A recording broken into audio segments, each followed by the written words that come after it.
Today, we are at the Linville Caverns. Looking at next, so just gather around. This is the widest part of the cavern, so we do have some room to spread out here. And there's plenty of room if you all at the end want to move on up. Just act like you're gathered around the campfire. This spot right here is called the dessert. That's what the algae here looks like. It's getting kind of dark. But there's a little bit of light flash on. If you want, you can see that hole. Usually you can only see the floor of that room, but right now there's an old water heater back there that got dumped back there from Hawaii. Oh. It brought a water heater in and dumped it back there. Oh. I think I'm gonna scoot. Okay, everybody just go ahead and try to gather at the top of the ramp area the best you can. Just move on up. Don't worry about That's being the in line, limestone so forming. you can see. If you look straight up, Oh, jeez. you'll see some big stalactites hanging down. Now stalactites are the ones that grow down from the ceiling like those. And a good way to remember that is they hold on tight to the ceiling. Stalagmites are the ones that grow upward and they might one day reach the ceiling. So that's one way to keep them apart. In some places they will meet and start growing together, and then you get pillars and columns. Now if you're wondering why some are... Look at that. This is like kind of precious. I mean, this is kind of precious. I mean, it's not like ruby or diamond or anything, but it's really, really cool. Let's keep going.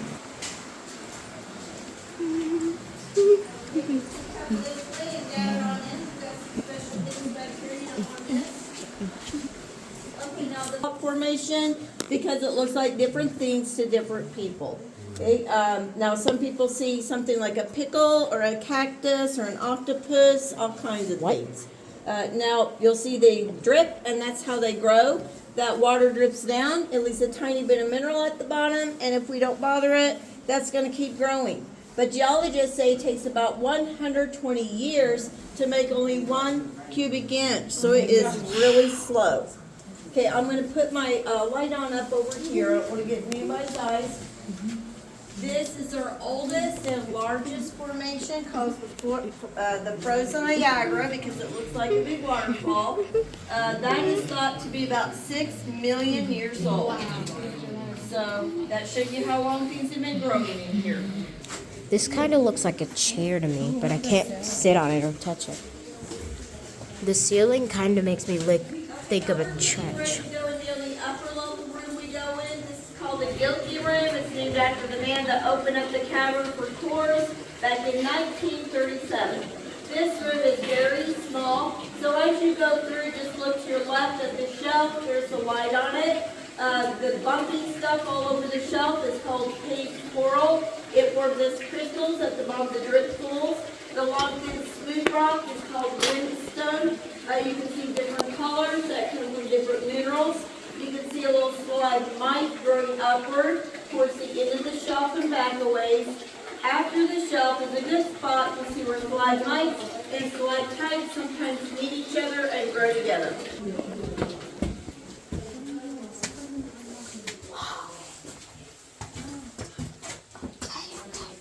Just touching the water.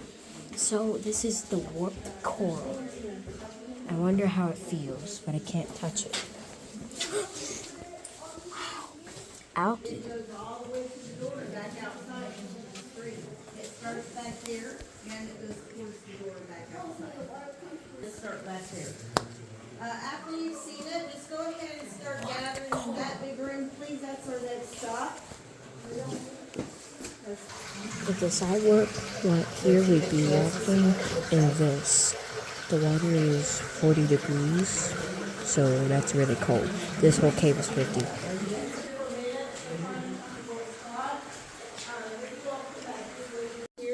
So the wall feels really, really smooth.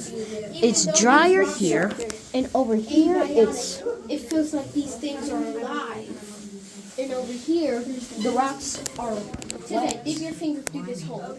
and wait, mommy, hold on.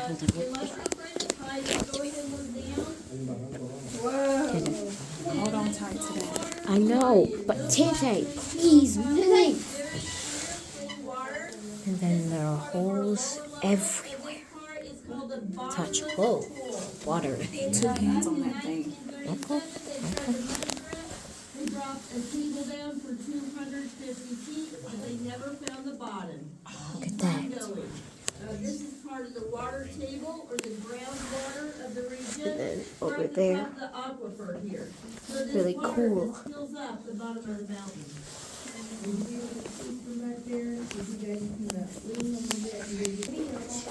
Look at that. That's where some of the shoe goes. It flows in different paths. And there are different caves. This is all natural. So watch your Spider heads for web. the rocks over there. There are a few lights in here so we can see. We gotta admit, this is really cool.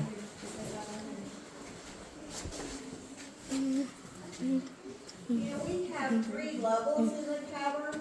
We are on the main level, which is the middle one. The lower level stays full of water, and we're gonna see that later. The upper level, we can see part of up here. If you're not able to see it from where you are, feel free to move up to this part up here. But this is called the ballroom because there's a smooth floor like a dance floor up there.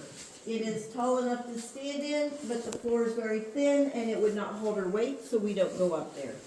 Now up above the ballroom, you can see our first formation. And this is called the alligator. Because if you look right there, it just looks like the head of an alligator. The green stuff under it is some moss. We do get some moss and algae that grows by the lights in here. You would not normally see that growing in a cavern because it would be dark all the time, but our lights allow it to grow. Okay, so if you see green on walls or formations, it is by light. It's almost always yellow. Okay, we're going just a little farther. Watch your heads through this section. Watch your heads on the right and then on the left. You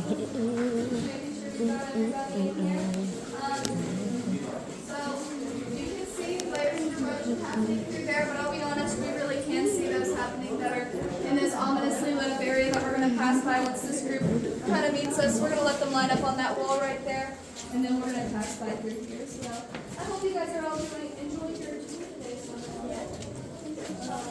Bye guys. Crickets, spiders, Artists. rockets, salamanders, and only during the colder parts of the year you have bats. The bats only use the cavern for hibernation, so they're not here all the time, and when they are here, they're sleeping.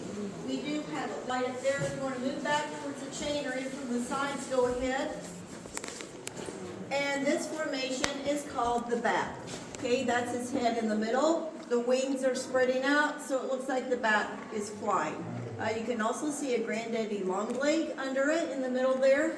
Those like to come in when it gets cold outside, and they like that spot there. Wait, I can't see it. Now, you might notice this dripping, and this is called a dripstone formation. What happens is when the water comes in through the mountain, it picks up a lot of minerals. The mineral drops land on top of a big pile of gravel and sand that used to be there long ago. When it got washed away, the formation remained.